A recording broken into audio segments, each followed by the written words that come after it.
¿Qué pasa, bowlers? Bienvenidos a Massive Ball, tu podcast de opinión de la mejor liga de baloncesto del mundo. Y bienvenidos una semana más a este episodio de Los Poetas. Que, como digo siempre, esto es un oasis de cultura y de un poco de dar a conocer lo que es la historia de la NBA. Y hoy vamos a profundizar mucho y en lo más profundo de la historia de la NBA, pero con un pequeño sabor de la actualidad, ¿no? O sea, hay que aprovechar el momentum, ¿no? Para que nos sirva para esto. Y como siempre nos acompaña, pues nuestro querido sexto hombre, Jacobo. Muy buenas. Buenas, Julián, ¿qué tal? La verdad no es que te seguimos lanzando dardos indirectas porque pasamos de los mejores regresos a los mejores comienzos de la NBA, Julián, ahora que vuelves a estar con nosotros, ¿no? Y yo temblaba, estos últimos días estuve temblando, porque teniendo en cuenta que este episodio va sobre los mejores comienzos de la historia de la NBA, ¿no? De temporada, temía yo que los Cleveland Cavaliers pusieran fin a su racha antes de que se grabara este episodio, pero hemos tenido la suerte, ¿no? De poder hilvanar muy bien lo que tú comentas, ese tema de actualidad, ¿no? De ese excepcional arranque de los Cavaliers con 13-0, con lo que han sido, ¿no? Los mejores arranques en la historia de la NBA, que como iremos profundizando a lo largo del episodio, hay mucha intrahistoria ahí por medio, muchos episodios, muchas particularidades, ¿no? Que al final es lo que tejen un poquito lo que es la historia de la NBA, y como vamos a tocar pinceladas de distintas épocas, aunque yo creo que somos puretas, pero no tanto como para hablar de los años 40 y 50, pero sí que hay cositas por ahí que cuando empiezas a recabar, ¿no? Historias, estadísticas, partidos, pues encuentras incluso patrones, ¿no? Patrones de qué ha pasado en esos comienzos de temporada. Es curioso, ¿no? Yo creo que al final el revisionismo, o el revisionismo histórico, no, pero esa palabra es bastante fea, sino el revisitar, mejor dicho, el Sí. revisitar la historia para profundizar, que es lo que decimos siempre, ¿no? Conoce tu pasado para poder entender el presente, y no somos nada ni nadie sin nuestro pasado. Entonces, creo que es muy importante que vayamos atrás para ver que lo que está sucediendo ahora no es nada absolutamente novedoso, que es, y pongo entre muchas comillas, una racha más, que hay otro tipo de rachas que podríamos profundizar más adelante, el tema de las rachas en general, pero en este caso con un comienzo tan fulgurante. Esto, yo lo estaba pensando estos días, esto es como pues esa serie, ¿no? Esa mítica serie que empieza a tope, que empieza a full, y a mitad de la primera temporada o incluso al final de la primera temporada la tienen que cancelar porque no tiene audiencia, porque de primeras fue muy buena y resulta que era una mierda, y como esas mogollón. O sea, anda que yo no he empezado series que estaba enganchado y era una mierda, pero estabas enganchado y la tuviste que dejar porque la cancelaron. O yo qué sé, me pasa con discos, con canciones, con carreras musicales, con libros. Ese libro que tú lo coges con mogollón de ganas y que empiezas muy fuerte y de repente entras. El valle es tan largo que dices tú, ostras, porque has empezado muy fuerte, si no es que no te sigo dando la Sí, sí, oportunidad. sí. No sé, es que tú piensas, por ejemplo, esos One Hit Wonder, ¿no? Que empezaron a tope y de repente el resto, ese comienzo no es la hostia, y luego el resto de la canción es una mierda. A mí se venía a la cabeza la de Así habló Zaratustra, la de 2001, Odisea en el espacio. Sí. El tema inicial, ese arranque es bestial.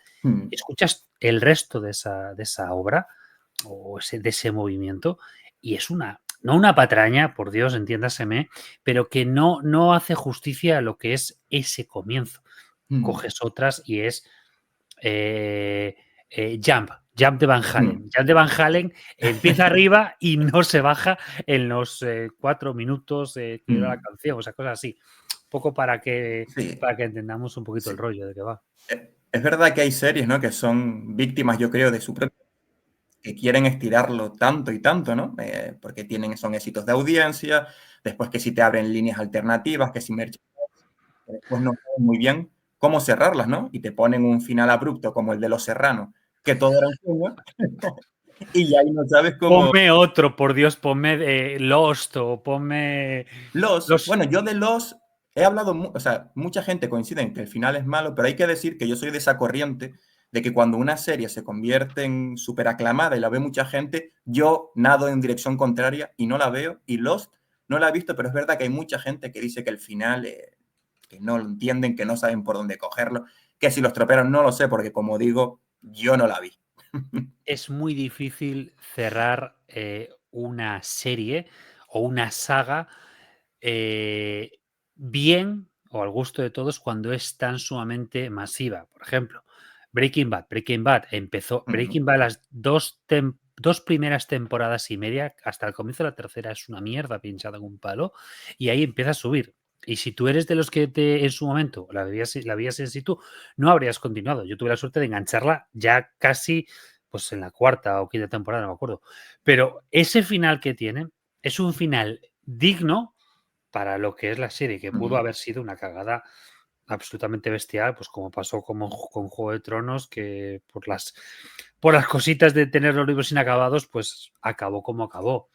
No sé, se me ocurre un mogollón de esto, pero vamos a meternos al turrón porque ya hemos vuelto al desfase de intros larguísimas. No podía ser de otra manera, como no. Así que vamos a ir arrancando.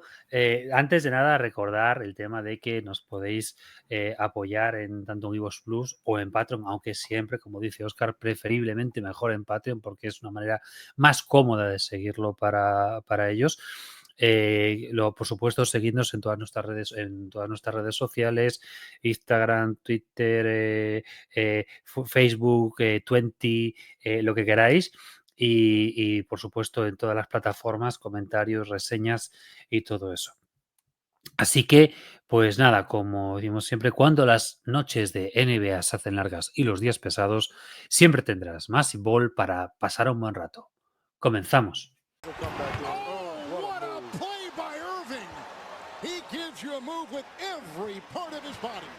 Y comenzamos, como decíamos al principio, recordando los mejores comienzos de temporada en la historia de la NBA. Voy a citar antes de nada esos comienzos, ya veremos en dónde nos paramos, pero por citar temporada 2015-2006, Golden State Warriors 24-0. 93-94, 15-0 de los Houston Rockets, 48-49, que no nos vamos a meter en los Washington Capitals, que no tienen nada que ver, más allá de la ciudad, no tiene nada que ver con los actuales Washington Wizards, ni anteriormente Washington Bullets, Baltimore Bullets, que estuvieron 15-0. Con 14-0 estuvieron los Dallas Mavericks de 2002-2003 y los Boston Celtics de 1957-58. 2024 o 2025 tenemos actualmente a los Cleveland Cavaliers con ese 13-0 que de momento está vigente, ¿vale? Pero por lo de pronto ya son pues solamente 6 equipos están en ese récord de 13-0. Cito un par de ellos más, los Bulls del 96-97 con 12-0, los Sonics del 82-83 también con 12-0 y por citar por ahí arriba, Atlanta Hawks, Lakers y Blazers, en este caso de los 90 con 11-0 y por citar a los Celtics del 64-65 por el tema de que fueron campeones. Y no sé si tú alguno de estos top te querías citar alguno más y si no nos vamos metiendo.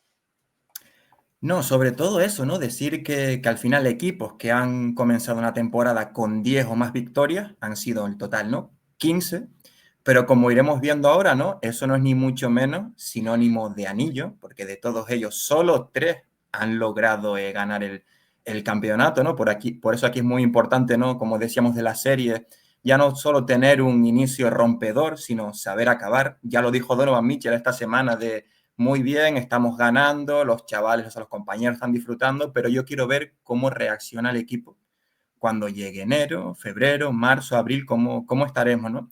Y es un poquito señal de eso, ¿no? De que hay distintos factores a la hora de poder analizar, ¿no? Por qué un equipo empieza con una de estas rachas o no. Y aquí yo te quiero lanzar, ¿no? De forma general, antes de profundizar en los equipos, 2 preguntas.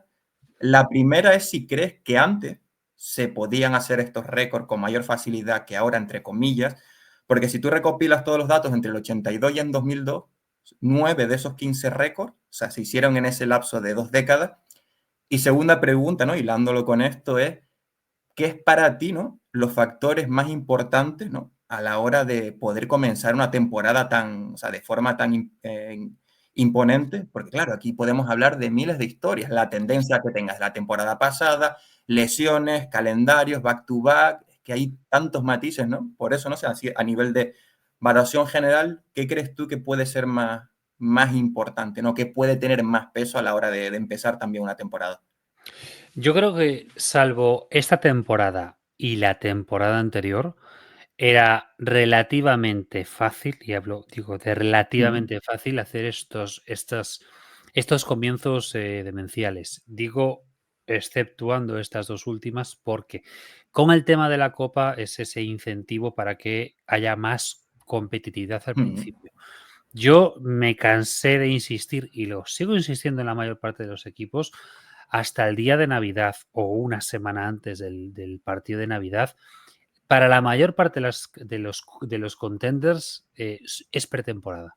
Ahora con la Copa cambia un poco el cuento, pero sí que hemos estado durante décadas viendo que ese primer mes y medio, eh, jugadores que se ponían en forma en temporada, equipos nuevos o con jugadores nuevos o con entrenadores nuevos que se tenían que cohesionar en esas primeras 5 o 6 semanas, y eso influía. Entonces, por eso hay esa tendencia de también, si vamos un poco al tema de rachas generales, ya la cosa cambia. En este caso, con el tema de los comienzos, hay el factor, para mí, ese factor es clave. Después, el tema de si más difícil, menos difícil, lógicamente, y no tenemos esas rachas. Si nos fijamos que no hay prácticamente rachas anteriores a los 80 o en los 80 hay muy poquitos, es porque, y anterior de eso más aún, porque la preparación física era una mierda, se cuidaban como el culo, lo comentábamos la semana pasada, o sea, la barbaridad de fumarse un cigarro en el descanso. Eh, la preparación física, el tema de los vuelos. O sea, no es lo mismo hacer un Miami-Portland, que son prácticamente los dos extremos, de un día para otro, incluso en back-to-back, porque es un avión en primera clase, avión exclusivo para el equipo, primera clase, y con unas comodidades de la hostia, y te pones entre comillas, un par de horas.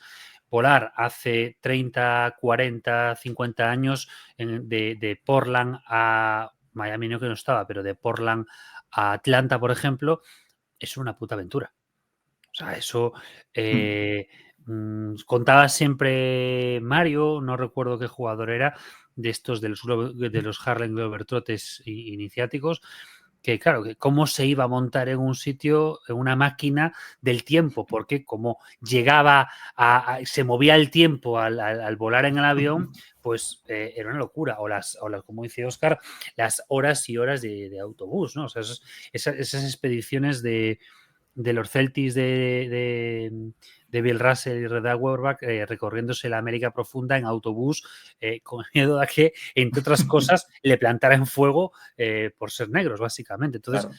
sí que tiene muchos factores. O sea, yo creo que en ese sentido era más difícil hacerlo de aquellas porque físicamente estaban como el culo. Y hemos tenido, pues eso, unos 20 y pico años que era, entre comillas, Mm, relativamente fácil. Pero al fin y al cabo, los jugadores es igual. O sea, ¿qué equipos, y lo vamos a ver después, qué equipos están muchos ahí con rachas, que vienen con rachas muy calientes? O sea, la cosa está, o equipos muy rodados, o equipos que vienen con una buena inercia. Y es que es lo de siempre. La salud. O sea, los equipos de Envid en su vida han podido y podrán mm, tener una racha inicial de ganadora de este tipo. mm. O los de Doncic y Harden cuando empezaban las temporadas, bueno, un Doncic no lo sigue haciendo, con aparentemente kilos de más o un estado de forma no muy bueno. O sea, depende. No se cuidan igual, creo Mm. yo. De hecho, también no sé si es curiosidad, si es casualidad, pero ¿no? A partir de 2003 hasta ahora, si no me equivoco, sin contar los Cleveland Cavaliers, ya podemos ir a entrar un poquito más, ¿no? En uno de estos equipos. No sé si también tiene que ver la evolución que dio la NBA, sobre todo a mediados de los 2000, ¿no? Con la eliminación con el tema de las leyes defensivas en la zona y demás, que permitió la apertura a un juego más ofensivo, ¿no? Bueno, que los primeros impulsores fueron los Suns, ¿no? Con D'Antoni y demás del Seven Second or ¿Qué Less. conoces? Pero curiosamente, el primer equipo que después, casi 12, 13 años después, ¿no? Desde los que lo habían logrado en 2003, los Mavericks, los Warriors, tienen ese inicio fulgurante. Quizás, no sé qué piensas, si puede ser un poquito lo que es la eclosión de ese sistema que se empezó a fraguar, ¿no? Creo yo, en eso a mediados de los 2000, ¿no? De mayor ritmo, de apuesta por el triple. Y llegaron los Warriors, primero con Mark Jackson y después ya con Steve Kerr, ¿no? Con un equipo mucho más maduro que sabe controlar, por decirlo de alguna manera, este nuevo sistema, explotarlo al máximo, y vienen y te clavan, ¿no? Ese comienzo que a día de hoy sigue siendo el mejor récord para arrancar una temporada de la historia con 24 triunfos consecutivos. Yo creo que en su caso, ¿no? En el caso de los Warriors, también tuvo que ver, ¿no? Que quizás fue el primer equipo que supo adelantarse a lo que la NBA estaba exigiendo, y que ya esos Suns, a mediados de los 2000, el segundo lustro, intentaron, ¿no? Ya poner en práctica, y que fue ganando poquito a poco adeptos. Y estos Warriors aparte, ¿no? Que también venían ya con el anillo que habían cosechado la temporada anterior y demás. Y ellos comentan que fue un poquito, ¿no? Como el baile de celebración del anillo. Ellos se lo decidieron tomar en esa regular season y empezaron con ese récord, ¿no? De 24 victorias y 0 derrotas, que, como ya sabemos, ¿no? Por lo que ocurriría al final del curso, pues se le volvió un poquito en contra, pero a día de hoy eso parece prácticamente, bueno, siempre lo decimos, ¿no? Eso parece imposible de hacer, pero empezar también una temporada es muy, muy complicado. Pues mira, yo creo que ya que has abierto fuego con este equipo, por contextualizar, decir eso, efectivamente, que esos Warriors de la temporada que se llamará siempre la temporada casi perfecta, por ese 73-9 sin anillo, que es un poco lo que lastra, si no, pues habrían superado para todo a los Bulls del 96. Del 96, sí. Pero por decir un poquito, es que yo creo que estoy muy de acuerdo con lo que dices tú de esa inercia, de ese primero equipo joven, equipo que había cambiado el baloncesto totalmente, porque aunque el plan de Mike D'Antoni era una cosa y digamos que Mark Jackson y Steve Kerr tomaron algunas cositas ahí, pero digamos que es un sistema que es un producto de lo que es Steve Kerr y de las herramientas que tenía, o sea, yo creo que se ha hablado infinidad de cómo se gestó este equipo y de cómo llegó a donde llegó. Pero básicamente venían con una inercia muy positiva. 24 partidos seguidos, con una plantilla demencial, con un equipo en su mayor parte hiper mega conocido. Como curiosidad, o sea, aquí el gran problema vino, yo y lo que hablábamos por WhatsApp ayer, un poco que fue por agotamiento, ¿no? O sea, ese récord se acabó rompiendo por agotamiento en todos los sentidos. Primero porque, y es una cosa que vamos a ver bastante repetida, que es uno de los principales patrones, partido en back-to-back y fuera de casa. O sea, juegan el viernes 11 de diciembre en Boston, en un partido, ojo con esta movida, en un partido con 2 prórrogas, en el cual no estaba Klay Thompson, que esa temporada descansaba cada X minutos. Se cascan, es que 2 prórrogas, o sea, es un partido demencial, y al día siguiente, menos de 24 horas después, o sea 25 horas después de haber empezado el primer partido, están jugando en Milwaukee y claro, es que no pueden más, o sea, están destrozados, y no les da para más. O sea, el partido contra Milwaukee es la sensación de estamos totalmente muertos. Es cierto que esos Bucks era un equipo un pelín equilibrio entre gran juventud, porque estaba tanto a Giannis como Middleton, como Jabari Parker en los primeros años. Y luego un poco por otro lado teníamos a los veteranos, pues como Greg Morrow, Jay Mayo, y andaba por ahí alguno más, también anda por ahí, creo, si no recuerdo mal, algún número uno fallido, algún pico uno fallido. Pero recordemos que estos Celtics, contra los que juegan ese partido a 2 prórrogas, son los Celtics, los últimos Celtics antes de Tatum y Brown. Es que ayer viendo los datos de este partido, es que, madre mía, no recordaba dos de ellos sí, pero el resto no recordaba la banda que eran estos Celtics. Jay Crowder, Isaiah Thomas, Avery Bradley, Jared Salinger, Amir Johnson, el eterno Kelly Olynyk, Evan Turner, David Lee, Tyler Zeller, Terry Rozier. Madre del amor hermoso, ¿eh? Ojito, ojito. Así acaba la temporada. Lo que les vino después, es menos mal, ¿eh? Porque, Jesús, la banda del patio, como dice Sergio. Aparte, ¿no? Esa temporada de los Warriors en general fue un poco el aspecto también seductor de cuando ganas tanto. Es decir, ellos ya se dieron cuenta de que cada noche el rival salía hipermotivado. De hecho, en ese partido en Milwaukee, creo que hubo un fondo que salió con las camisetas de 24-1. Esta va a ser la primera derrota, que terminó siendo la primera derrota de los Warriors. Y en una entrevista posterior, años después, en ESPN, tanto Draymond Green como Andre Iguodala reconocieron que ganaron partidos que no deberían de haber ganado. Pero claro, cuando tú estás primero 24-0 con esa racha, y posteriormente, cuando estabas a 2, 3, 4 victorias de superar el récord de los Chicago Bulls, siendo sincero, ¿realmente vas a pensar en lo que venga después en playoff? ¿Vas a dejarte perder? ¿Vas a decirle a tus aficionados que vas a perder el siguiente partido y la oportunidad de hacer un récord histórico por pensar en un par de semanas después en playoff? Ellos reconocieron a posteriori que todo es muy fácil, que realmente después eso les pesaría en playoff, pero claro, tú te ves 24-0. Después te ves con la oportunidad de superar el récord de los Bulls y es normal que jugaran quizás algún minuto de más, que forzaran más de lo que deberían, pero ellos venían con la inercia positiva y quisieron aprovechar la oportunidad. De hecho, llegaron a abril, creo que fue con solo 7 derrotas, todas como visitante, y justamente a principios de abril creo que pierden contra Boston, y no sé si contra Minnesota y Boston y Minnesota en casa, o perdieron 3. Pierden contra Boston en casa, contra Minnesota en casa, eso en los últimos 7 partidos.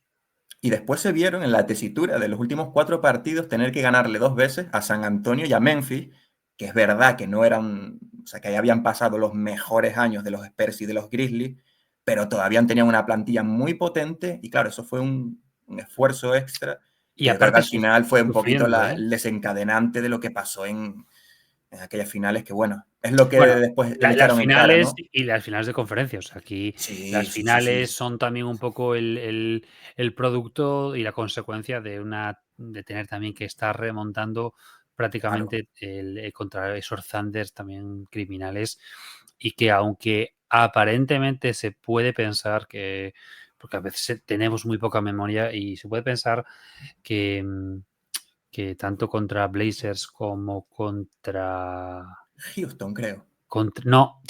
Rockets. Sí. Que Houston contra Blazers, que es una paliza, porque es una pisonadora, es que eran la hostia. Y claro, está aquí el factor de venían agotados, mentalmente agotados, porque a diferencia del año anterior y de los dos siguientes, iban sobrados. Aquí iban, ya ellos mismos se pusieron la presión. Y hay otro factor muy importante que recordemos que es la temporada en la que Steve Kerr estuvo muchísimo tiempo fuera por la espalda, que no sé si fue ese año o posteriormente que se llegó a pensar que se tenía que retirar o que tenía algo súper grave por el tema de la espalda, que bueno, a día de hoy aún sigue, así que bueno, pues no fue tan malo. Pero bueno, pues Eso, primer caso importante, 24-0 en la temporada casi perfecta, con el mejor récord de temporada de la historia y el mejor inicio de temporada. ¿A cuál quieres ir? ¿Vamos por orden de récords? ¿Te Vale, parece? ¿O cronológico o cómo lo quieres hacer? vamos por de victoria, así también le damos una alegría, ¿no?, a los aficionados de los Rockets, por ejemplo. Por ejemplo, pues solamente cito porque ya que busqué 4 chorradas del tema, el tema de los Capitals, la Sí, temporada 48-49 de los Washington Capitals, hay que cogerlo con pinzas por muchos factores, ¿vale? Solamente por citar.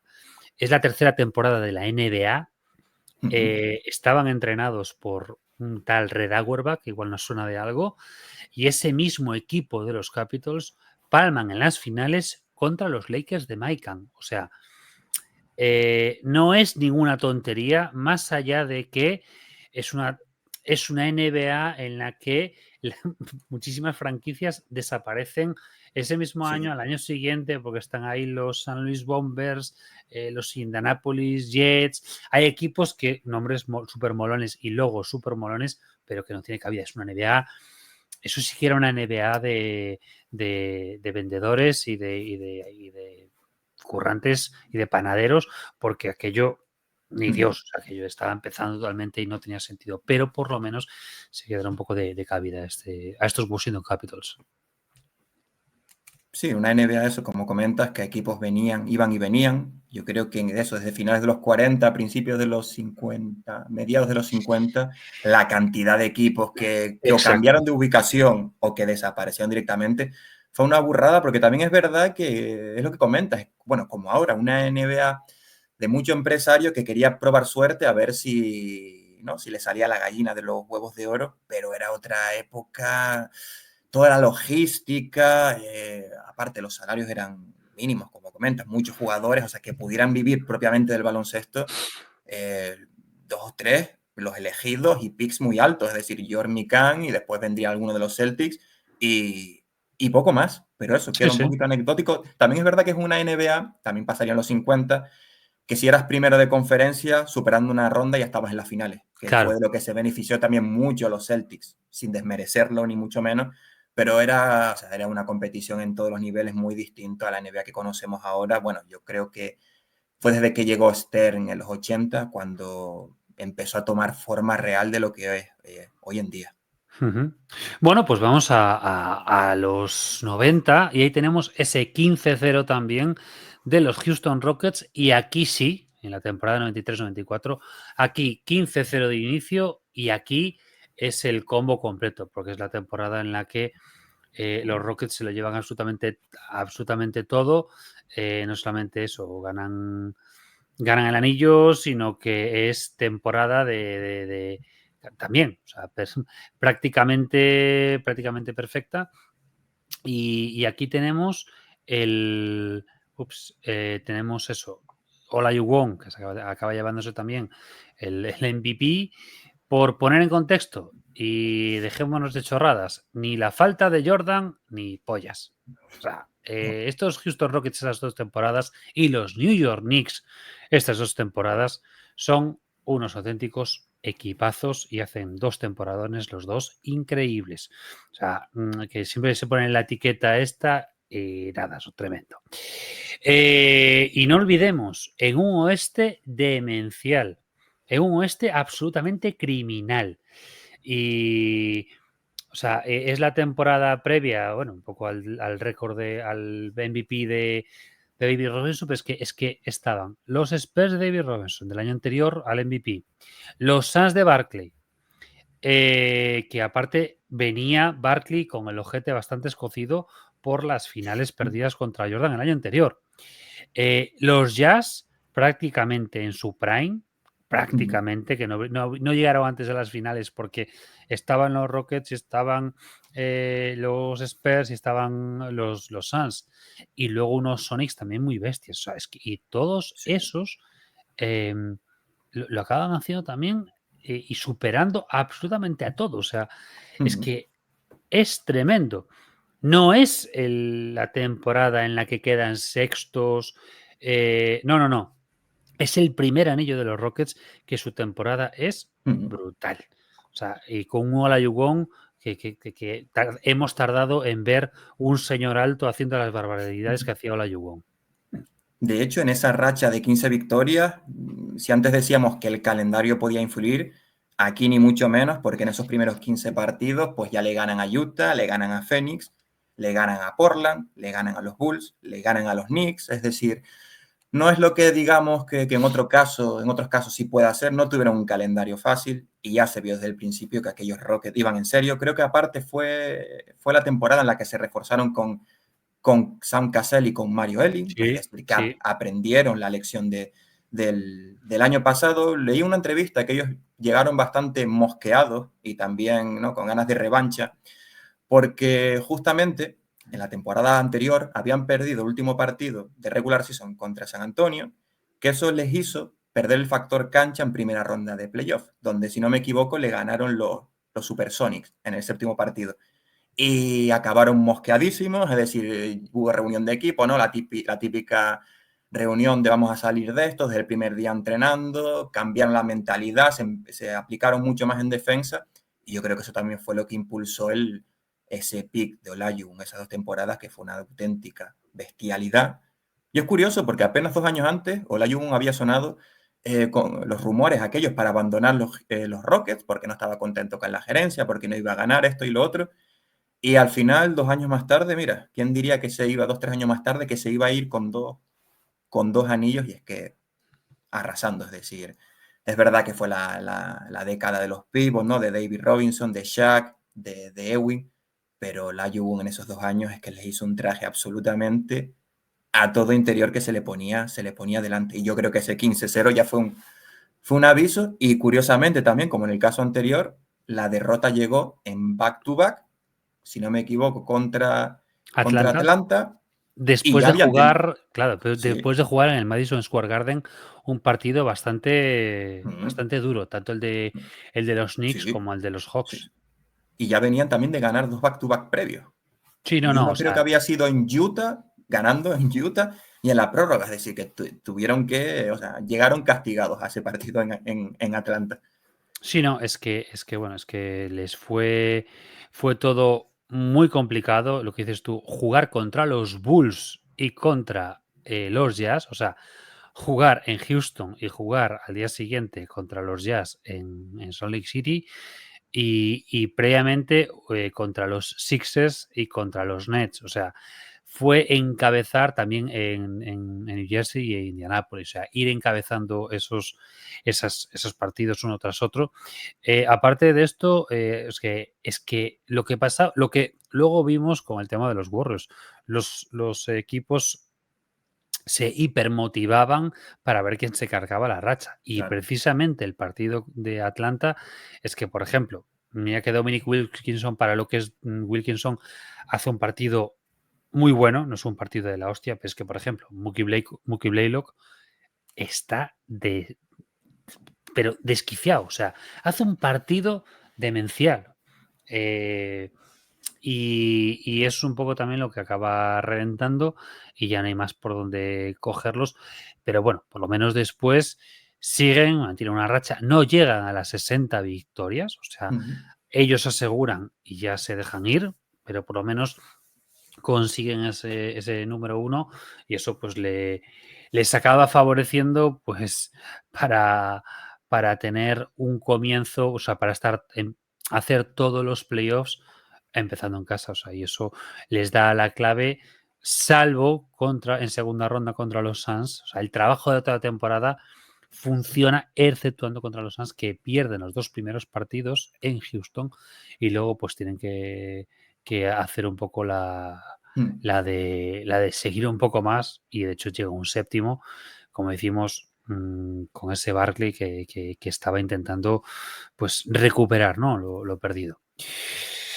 Pues muy bien, pues nos vamos a muy cerquita, ¿no? O sea, nos vamos a los Dallas Mavericks de 2002-2003, que tienen un 14-0 y, como decíamos, igualmente, en este caso, por contextualizar y por comparar, mira, estos sí que acaban con 60 victorias, estos malditos Mavericks molaban mucho, Mucho. pero es que, claro, es que palman o pierden contra, contra, contra el mejor Duncan que yo creo que hemos podido ver, que es esa temporada que fue el único MVP que tiene. Es que llegan a las finales de conferencia. Recordemos que esas finales de los Mavs del 2003 prácticamente las gana Tim Duncan solo. O sea, es Mm. increíble por... Es que tú mira la plantilla de los Mavs, es que era bestial. O sea, estaba Van Exel, estaba Nash, hostia, estaba un tal Adrian Griffin, que no sé quién será ese, no sé quién será ese.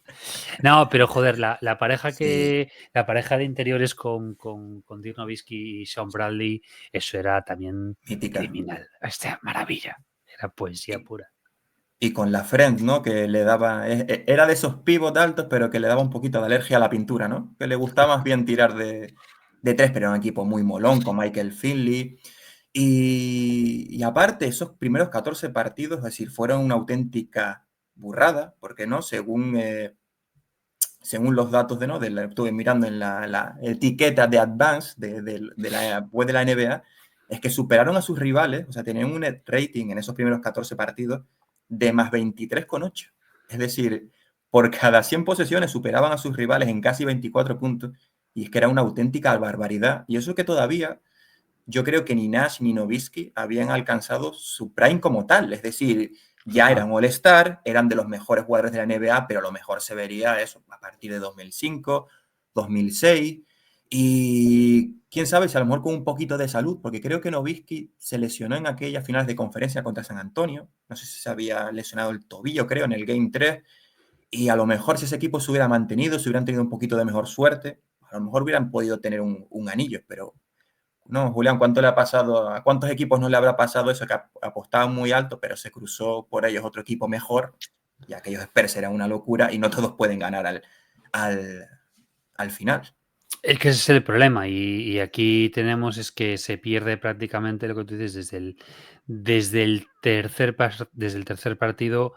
Nowitzki ya no está, o sea, está por la lesión, ni juega. Entonces eso le sumas a tener delante a uno de los mejores equipos que se pudo haber visto y pasa lo que pasa. Entonces yo creo que, bueno, pues no pudieron llegar. Esto pasa un poco con otros equipos, salvo los Rockets. Son todo equipos que están en lo mejor de su juventud. Equipos jóvenes, equipos con mucha energía, con mucha fuerza, que se comen el Mm, mundo y al mismo tiempo equipos sin formar. O sea, equipos con jugadores que aún les queda, digamos, unos meses de maduración, ¿no? sí, De que aún se tiene que dar en bodega un tiempecito para que eso madure un sí. poquito más, porque les faltaba. Sí, están justamente, ¿no? Lo dices muy bien, en ese punto intermedio de que todavía no han alcanzado el pick, pero ya son lo suficientemente jóvenes y buenos como para que ese hambre competitiva les haga dar un, o sea, les haga dar un paso más adelante. Y lo más importante sobre todo es que todos estos equipos ya se conocían, es decir, ya van jugando un par de temporadas juntos con el mismo entrenador. Y claro, eso al final también te ayuda a lo que decíamos antes, ¿no? De la inercia, de tener ciertos automatismos, ¿no? Del juego. Al final es muy importante ya. De hecho, creo que ninguno de los equipos que vamos a nombrar hoy hizo un gran traspaso el verano anterior en lo que respecta a un jugador estrella y demás, sino que ya era un equipo con las ideas claras y ya con una columna vertebral fija. Y estos Mavericks, pues eso, ya simplemente, joder, es que con Nowitzki, Nash y Mike Finley como tercera pata, ¿no? Como tercera espada, es que era un auténtico lujo. Ujú. Y por cerrar un poco con este 13, con este 14-0 de momento el otro 14-0 es un poco estos Boston Celtics de la temporada 1957-1958. También por contextualizar es la segunda temporada de Bill Russell. Es cuando pierden esas finales contra los San Luis Mm, Hawks.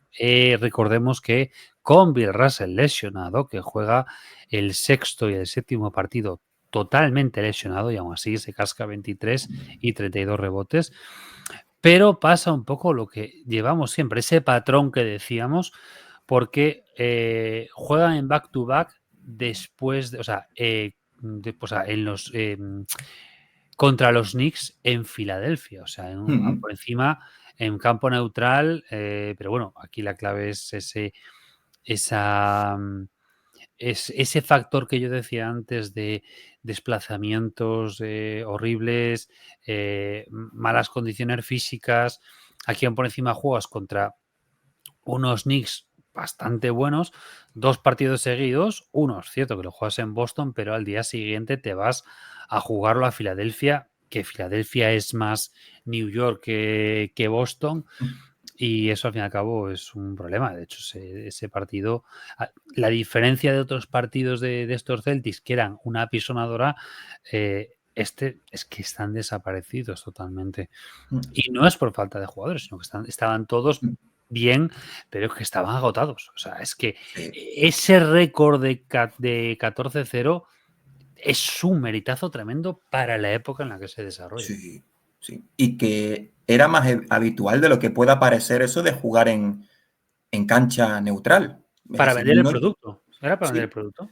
no llega a encontrar la razón de este partido en cuestión, pero es lo que tú comentas, muchas veces hacía pues para promocionar la NBA en otras ciudades, porque tal empresario ponía pasta para que ese partido se jugara ahí, por inclemencias del tiempo, por logística, incluso, que no es como ahora, la NBA mueve mucha pasta, pero si ese día a lo mejor había un concierto o había un meeting político, que también se solían hacer en grandes pabellones, pues en muchas ocasiones se desplazaba el partido. Yo en este caso en cuestión no lo sé, no llegué a encontrarlo, lo estuve buscando antes, pero posiblemente pueda ser el tema promocional.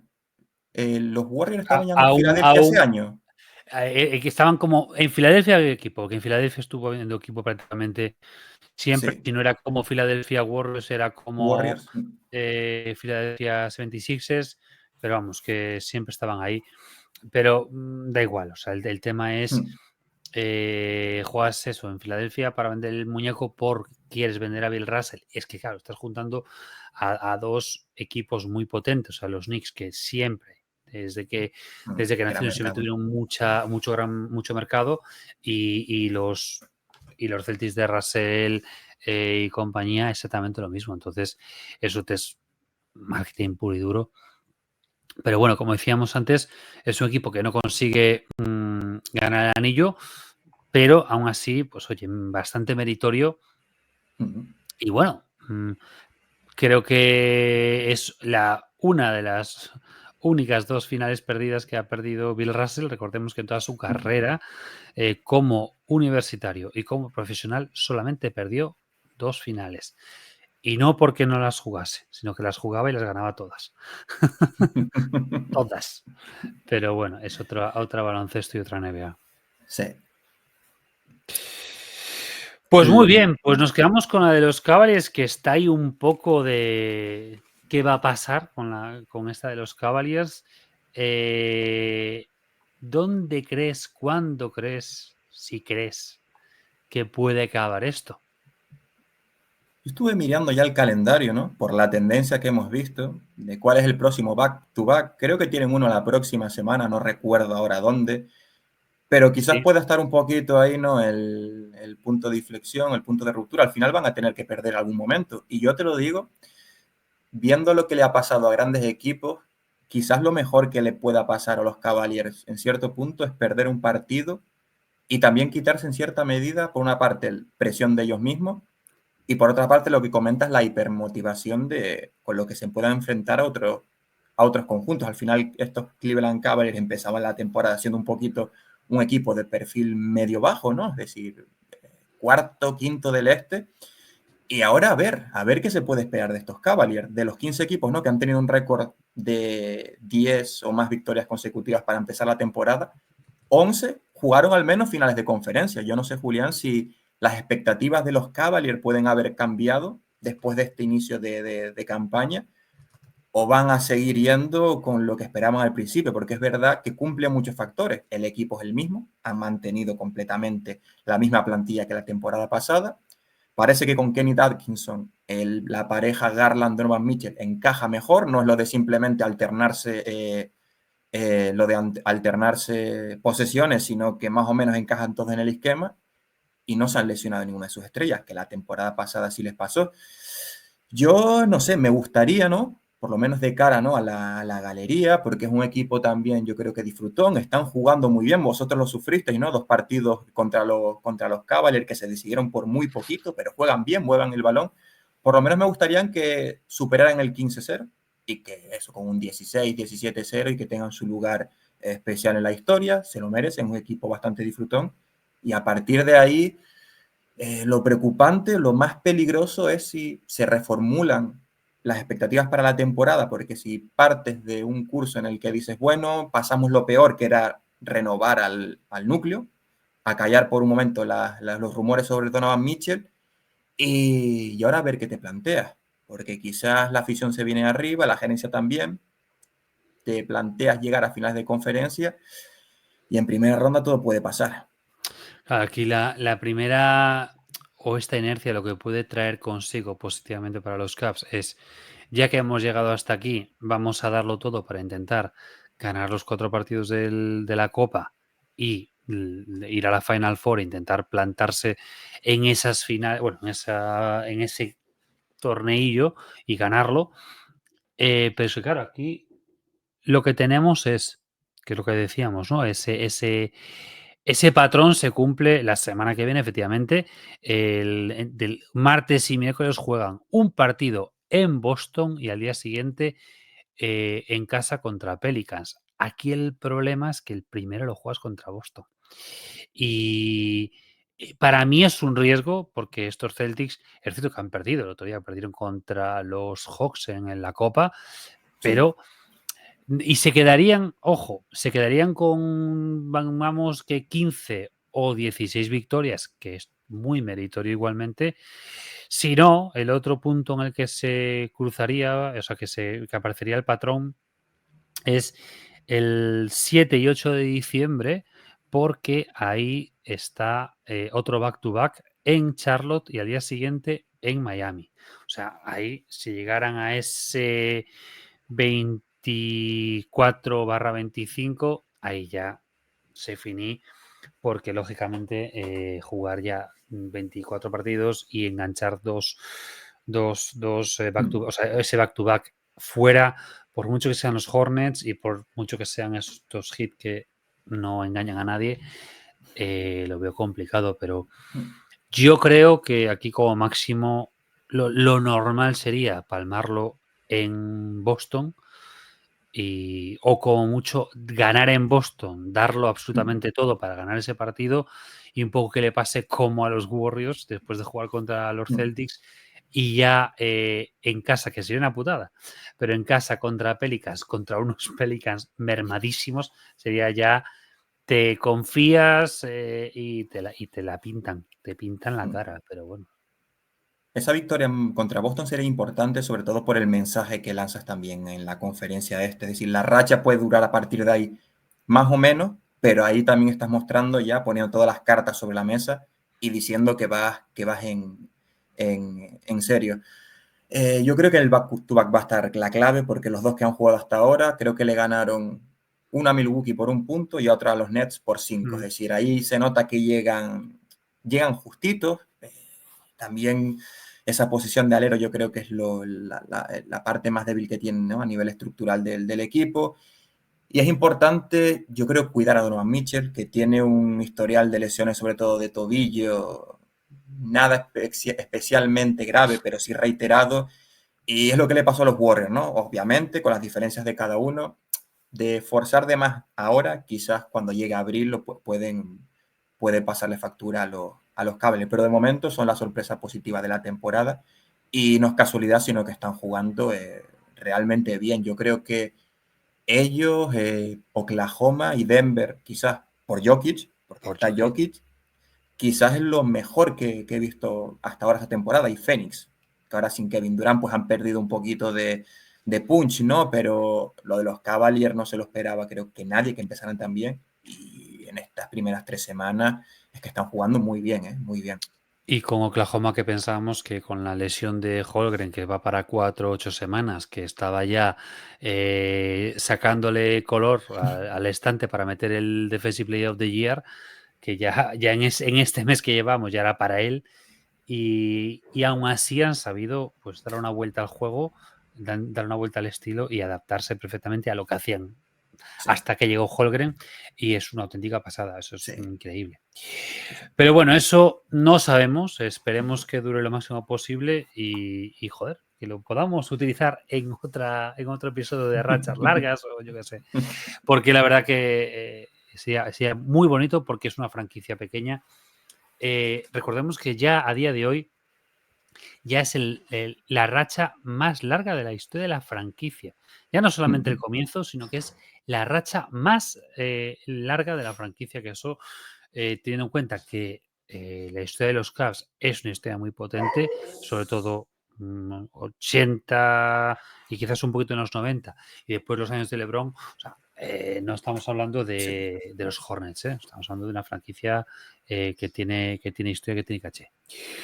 Pues nos vamos a una franquicia que también tiene caché un poquito, bastante, que con un 12-0 de inicio ganaron el anillo, y son los Bulls de Jordan.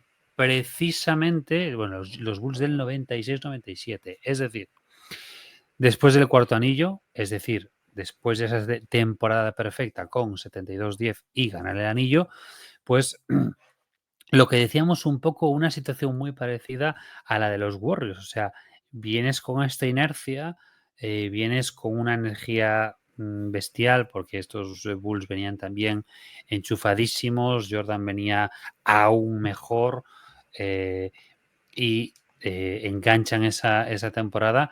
Y aquí, pues sí, lo dejan en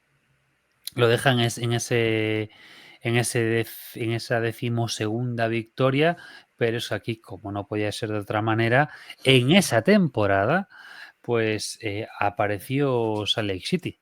Recordamos, o sea, aquí juegan en Denver y al día siguiente, que no se cumple la condición del back-to-back, aquí sí que no se cumple la condición del back-to-back, pero juegas en Denver con todo el problema de la altura, y unos nuggets durillos, y luego te metes con esos Jazz, que es una puta animalada estos Jazz, y qué casualidad que unos meses después, en la misma ciudad, te llevan una pizza que está intoxicada o algo Sí. parecido. Lo que quieran vendernos que nos han vendido. Puta ciudad, ¿eh? Esta ciudad tuya, Jacobo. Sí. ¿Qué tendrán esas pizzas? ¿Qué le echarán los mormones a las pizzas allí? Las bendicen y claro, como seas un poco ateo, estás jodido. Pero es verdad, ¿no? Que es una temporada que muchos aficionados y periodistas, cuando lees artículos, ¿no? Sobre ese año de los Bulls, menciona mucho la palabra, ¿no? Infravalorado, o oculto, tapado, porque claro, venían de la temporada del 72-10 y en esta solo ganaron 69 partidos, pero que Solo. solo ganaron 69 partidos en una temporada en la que Kukoc, Rodman y Longley, que vale que no eran ni Jordan ni Pippen, Yo se soy perdieron. Team Longy Forever. Team Longy Forever. Me encanta el Cada Longy. uno, cada uno de ellos se perdió, creo que fue un mínimo de 25 partidos. Es decir, eso hay que tenerlo en cuenta. Y aquellos Bulls perdieron 3 de sus últimos 4 partidos. Es decir, que ellos llegaron a la última semana de temporada regular con la posibilidad de por lo menos igualar el récord anterior o llegar a las 70 victorias. Es decir, es un equipo que por lo que sea, ¿no? Por lo que venía después y por toda la mística, ¿no? de esa pizza, o como le queramos llamar, pues hay, de cara a la galería, ¿no? A la historia de la NBA, quedaron otros momentos grabados, pero esa temporada fue muy meritoria, y lo que comentabas también antes, en una de las conferencias más duras que se recuerdan, no lo que tenemos ahora, que solo hay 3 equipos con balance positivo, sino que tenemos que 6 equipos, aquella temporada sumaron 54 o más victorias, 6 equipos del este, los Bulls, los Heat, los Knicks, los Hawks, los Pistons y los Hornets. Es una auténtica locura, ¿no? Que aquellos Bulls hayan conseguido 69 victorias con los problemas que tuvieron de lesiones. Y a ver, ya lo vimos en Last Dance, que ya habían jugadores cansados, habrían pleitos internos, no sabían cómo iba a continuar eso y demás. Y a ver, todo eso hay que ponerlo también sobre la mesa a la hora de analizar lo que fue aquel segundo three-peat de Chicago. Y es que se infravalora mucho esta temporada. Como dices tú, pudieron haber llegado al 72-10 igualmente, o sea, hacer un back-to-back 72-10 con anillo, tela, por ver un poquito esos playoffs que yo los recordaba duros, pero ojito, los Bullets, que no eran moco de pavo, los Bullets, los Hawks, los Heat y los Jazz, archiconocidos ya. Pierden un partido contra los Hawks, un partido contra los Heat y 2 partidos contra los Jazz. Venga, no me jodas. O sea, esta temporada es demencial. Por cierto, que esto nunca me había fijado, en Basketball Reference, en el apartado de notas, pone el Gator Load Game y MG Flu Game. O sea, puto Basketball Reference es que es la hostia. Como premio, el Flu Game Trophy a partir de ahora. Es que, joder, de verdad, están fatal de la olla. Sí. En fin. Bueno, pues un poco eso, ¿no? O sea, esa temporada que no fue tan descomunal como la anterior, pero es una temporada increíble. Cierran esa racha de 12-0, son campeones y realmente tenemos poco más. O sea, por cito nada más, los Celtics del 65 con 11-0, un comienzo de 11-0, que sí que ganan el anillo. Recordemos el octavo anillo de estos Celtics y el octavo anillo de Bill Russell. En este caso, aquí sí que se da en back-to-back, en unos Philadelphia Warriors sin Chamberlain. Es que lo cito esto porque me pareció curioso, porque yo en mi cabeza estaba Chamberlain en Filadelfia. No, Filadelfia estaba en San Francisco. Bueno, Philadelphia Warriors, no, perdón, San Francisco Warriors, pero acaba la temporada en Philadelphia 76ers. El cerdo de Chamberlain, el 15 de enero, creo que me pareció ver, el 15 de enero se pira para Filadelfia y acaba, bueno, en este caso, palmando contra los Celtics, pero, joder, qué tipo, macho, qué judío, macho, el puto Chamberlain, además, que lo parió. De verdad, más vendido no puede ser. Y por cerrar, los Philadelphia 76ers, ahora sí, de 2001, que en este caso pues empieza la temporada con un 10-0 y que no se cumple, que rompen la racha en back-to-back, pero sí que esa derrota es fuera de casa. Una temporada, ¿no?, en la que los Sixers pues rompen esquema. También es verdad que de nuevo una conferencia que ni fu ni fa, ¿no? El camino de playoff tampoco es que estuviera plagado de grandes equipos. Bueno, está el robo de las finales de conferencia, que se habla del tema de los Kings Lakers del año siguiente, pero ojito con el robo a los Bucks, no me jodas. Pero es verdad, bueno, y previamente en Toronto, que los Sixers estuvieron a un tiro de Vince Carter de no llegar tan lejos. Es decir, Sí. que nos quedamos con esas finales, con el robo, ¿no? Bueno, el robo entre comillas, es decir, que le quitan un partido en Los Ángeles a los Lakers. Pero aquellos Sixers al final es que eran Iverson y poco más. O sea, y Larry Brown. De hecho, comenta Jumaine Jones, ¿no? Que creo que en esa temporada era su segundo año, que él cuando llegó a los Sixers, a la NBA, él siempre había sido un gran anotador en la universidad, que se le acerca a Larry Brown y le dice, mira, tienes que hacer algo más porque a tu lado va a haber un tipo que se va a tirar 50 puntos por partido. Y eso yo creo que resumen perfectamente, ¿no?, lo que eran aquellos Sixers. Era Allen Iverson jugándose prácticamente todas las posesiones. Tenían a Theo Radcliffe como ancla interior hasta que se lesionó y fue la temporada que se traen a Mutombo. El problema es que para traerse a Mutombo tuvieron que dar por el camino a un Tony Kukoc, que quizás era lo poquito que tenían de creación aquellos Sixers y de un poquito también de tiro exterior, ¿no?, para intentar darle más dinamismo al equipo. Pero en aquella conferencia yo creo que en aquella temporada completamente descomunal de Iverson, más esos 4 o 5 complementos, pero luchadores, es decir, es lo que representaba aquel equipo. Ellos decían que eran una piña, que se unían, que el coach les pedía intensidad, defensa, entrega, luchar por cada balón, porque sabían que era lo único que realmente les iba a llevar a la victoria, que un mal día de Iverson podía suponer la derrota. De hecho, creo que cuando pierden el primer partido en esa racha de 10 victorias, Iverson se hizo un 3 de 17 en tiro de campo, es decir, un partido horrible, y Filadelfia no llega ni a los 75 puntos. Para poner un poquito, ¿no?, en contexto lo que eran los Sixers cuando se conseguía neutralizar a Iverson. El problema es que aquel Iverson, esa temporada, muy pocos equipos no podían echarle freno.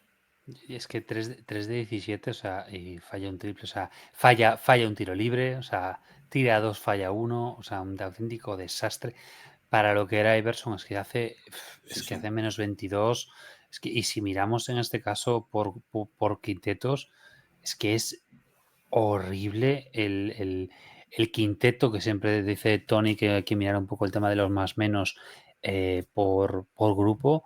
Es que están todos absolutamente por debajo. O sea, penoso, o sea, penoso, pero bueno.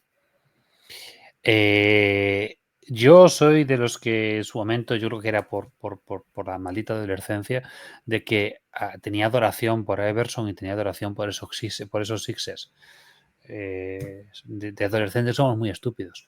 Con el paso del tiempo, yo creo que lo comentáramos alguna vez, es un equipo muy, muy, muy sobrevalorado y que lo tenemos sobreestimado porque era muy molón y porque Iverson te entraba por los ojos.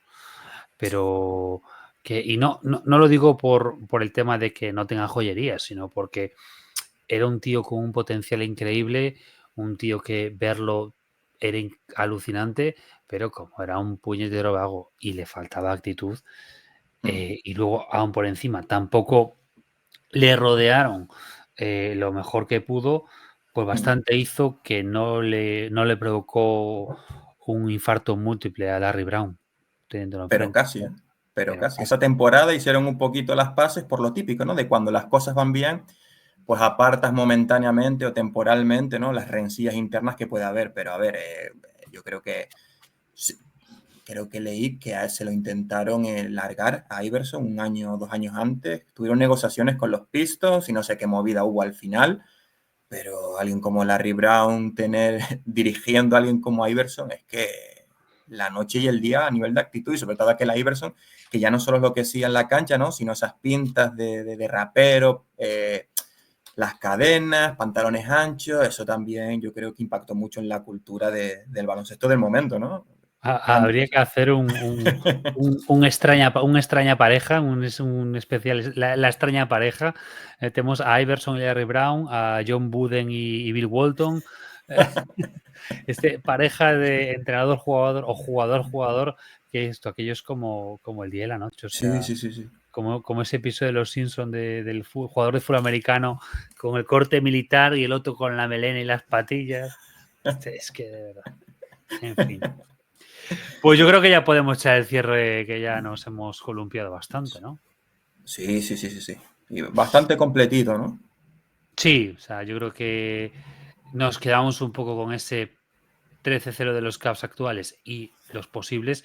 Yo creo que es para resaltar, pues, como muy meritorio, el tema del 12-0 de los Bulls del 97 y el 15-0 de los Rockets del 94 por ser un comienzo frenético que acaba con anillo, y lógicamente el 24-0 de los Warriors, por mucho que sea en temporada casi perfecta y en temporada sin anillo, 24 victorias seguidas en Una un comienzo de barbaridad. temporada es una Sí, animalada. O sea, recordemos una que barbaridad. son 82 partidos y haces más de un cuarto de temporada a ese nivel. O sea, Exacto. ni calendario ni leches.